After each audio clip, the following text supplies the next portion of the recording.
What if the single most important relationship of your life is the one you've been taught to avoid? What if the path to wholeness doesn't lead you to another person, but directly back to yourself? This isn't an anti-love manifesto. It is a pro-truth argument, grounded in the work of one of history's most profound minds, Carl Jung. He presented a challenging idea that our desperate search for a partner is often not love at all, but a sophisticated defense mechanism, a form of psychological codependency designed to shield us from a confrontation with our own soul. Jung was unequivocal. Most people do not love, they cling. They use the other as a shield against their own unintegrated existence. This process of self-loss has a name in both classic and modern psychology. Jung called it the persona, the social mask, swallowing the authentic self. Clinicians today call this enmeshment, a core feature of codependency, where two individuals fuse into one dysfunctional system, and individuality is the price of admission. You meet someone, you fall in love, and then the slow, invisible process of adaptation begins.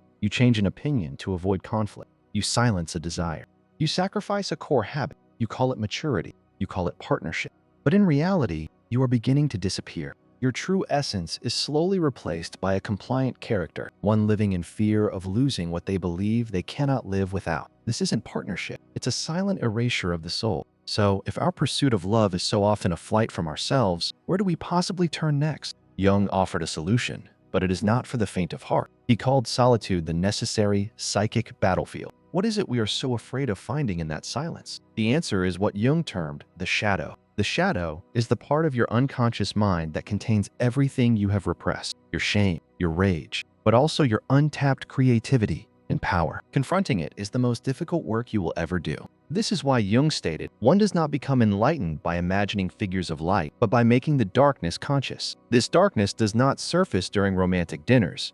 It reveals itself only when you are completely alone, without a partner to act as your emotional shield. This confrontation is what separates true solitude from mere loneliness. As Jung himself clarified, loneliness does not come from having no people about one, but from being unable to communicate the things that seem important to oneself. So, solitude is not the absence of people, but the presence of a self you have yet to meet. The data on marriage and happiness contains a silent, devastating nuance that proves Jung's point. Studies do show married people often report higher happiness. But longitudinal psychology reveals a critical truth. This is often a temporary boost, followed by a return to your baseline. This is known as hedonic adaptation. This means marriage doesn't necessarily make you happy. Often, already happy people get married. For the path of individuation, marriage can become not a celebration, but containment, the closing of possibilities. This is compounded by a deeper psychological trap Jung called projection. You unconsciously place all your undeveloped creative and sensitive qualities,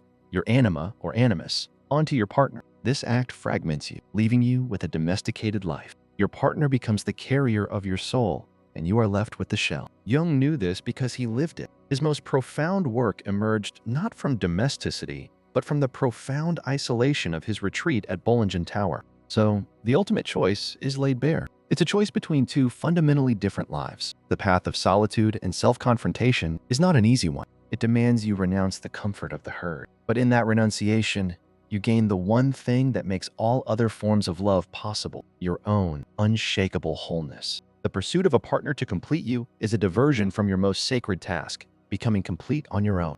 This isn't about hating love. It's about understanding that the greatest act of love is to never abandon yourself. The choice is starker than any spreadsheet can capture. On one side waits the well-lit corridor of consensus. Shared Netflix queues, synchronized salaries, a second toothbrush in your bathroom cup. On the other side yawns an unheated tower on a Zurich lake, where your only companion is the echo of your own questions. Jung chose the tower, not because he hated people, but because he heard a voice no one else could hear, the voice of the undiscovered self. And he knew that voice goes silent the moment a second opinion enters the room. Most of us murder that voice in smaller, daily ways. We postpone the painting, the risky business plan, the unpopular opinion, because tonight is date night and tomorrow we brunch. Each compromise feels weightless, a feather dropped onto a pillow. Yet 10 years later, you wake up under a mountain of feathers, unable to breathe. The dream you carried at 20 is now a bedtime story you tell your children about someone I used to be. Meanwhile, the project that could have become your life sits in a drawer labeled after the kids move out, a postponed embryo of self that calcifies into regret.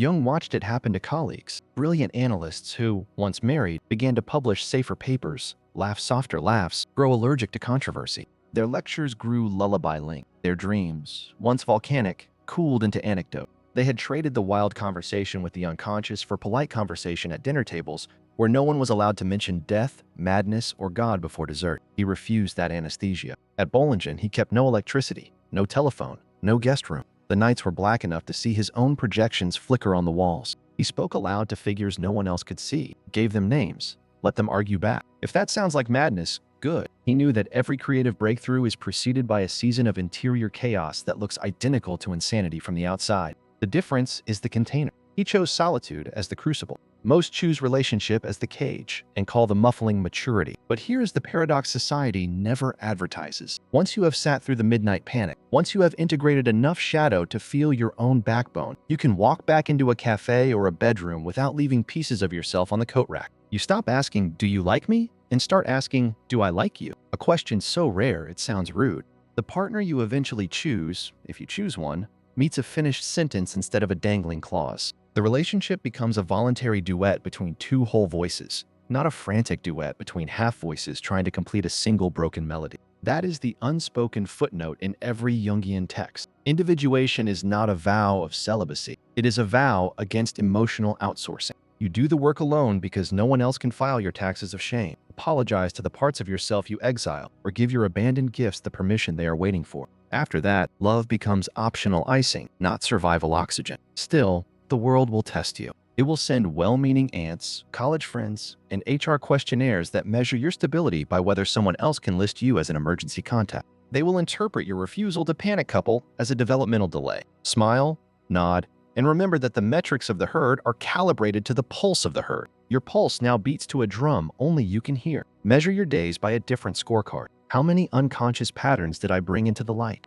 How many times did I catch myself projecting unfinished childhood needs onto the person across the table? How many original thoughts emerged between 2 and 4 a.m.? While the city that never sleeps was busy sleeping beside someone it barely knows, let the answers to those questions become your new social proof. And when the loneliness arrives, because it will, do not flinch. Loneliness is merely the detox phase of addiction to external validation. Treat it like a fever, evidence that the system is healing. Sit with it the way Jung sat with his hallucinations. Ask it what it is protecting you from, what outdated contract it wants you to renegotiate. Every time you answer instead of anesthetizing, another layer of projection dissolves. The partner you thought you needed is replaced by the partner you are now capable of choosing, or not choosing, without self-betrayal. One day, you will wake up in the same body, the same room, yet nothing is familiar in the old way. The silence is no longer an empty apartment. It is a cathedral whose acoustics are tuned to your own frequency. You speak aloud a half-formed idea, and the walls echo back the missing piece. You laugh at a private joke, and no one asks you to explain. You realize you have become the companion you once crossed oceans to find. At that moment, the phone may ring with an invitation to dinner, to partnership, to shared tax brackets, and you will answer from a position of terrifying freedom. I would love to, if it does not require me to leave myself at the door. That is the final dividend of the solitary path. You exit the economy of emotional begging and enter the economy of emotional capital. You have stockpiled enough self-knowledge to negotiate from strength, enough inner diversity to entertain yourself for decades, enough backbone to stand in a room full of couples during wedding season and feel neither superiority nor deficiency. Only the quiet certainty that you are complete whether you leave the venue hand in hand or hands in pockets. The tower door remains open.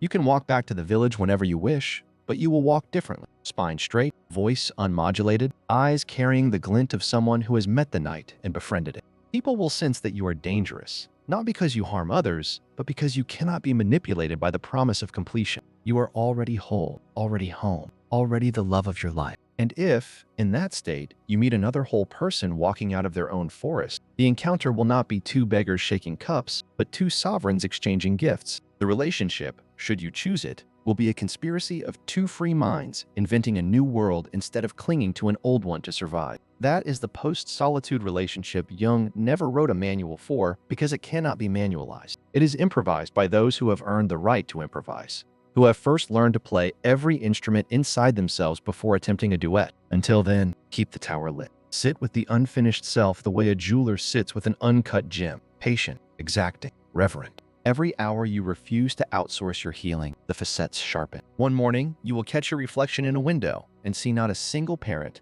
not a chronic bachelor, not someone's potential plus one, but a complete human being whose company is the one thing no market crash, no breakup text, no midlife crisis can take away. That is when you will understand why Jung kept building, stone by stone, year after year.